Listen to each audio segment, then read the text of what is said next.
অবশেষে সেই শুভক্ষণটি এসে উপস্থিত হলো। আজকে রেলের চিফ ইঞ্জিনিয়ার, ডেপুটি সহ সকলে এসেছিলেন এবং তাদের কাছে জানতে পারলাম যে এই জুলাই মাসেই কিন্তু রেল লাইন পাতার কাজ সম্পূর্ণ হয়ে যাবে।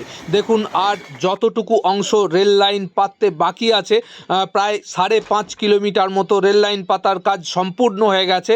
ময়নাপুর স্টেশন থেকে চকপাহাড়ি পর্যন্ত, তারপর আশ্বিনকোটার মাঠ পেরিয়ে বাড়াগোপীনাথপুর পর্যন্ত 2.5 কিলোমিটার মতো রেল লাইন পাতার কাজ বাকি আছে। ঠিক এই জায়গাটি থেকে যে ট্রলি করে আজ চিফ ইঞ্জিনিয়ার সহ তার পুরো টিম এবং ডেপুটি সহ তারা এই পুরো রেল লাইনটি আজকে পরিদর্শন করলেন এবং ঠিক সুন্দরভাবে রেল লাইনটি পাতা হয়েছে কিনা এবং কতটি পাতা হয়েছে সেগুলি পুঙ্খানুপুঙ্খভাবে পর্যালোচনা করলেন। দেখুন, ঠিক ময়নাপুর স্টেশনের পর যে জায়গাটি আপনারা দেখছেন, এখানে রেল লাইন পাতার কাজ কিন্তু সম্পূর্ণ হয়ে গেছে এবং প্রতিদিনই কিছুটি করে অংশ রেল লাইন পাতার কাজ চলছে।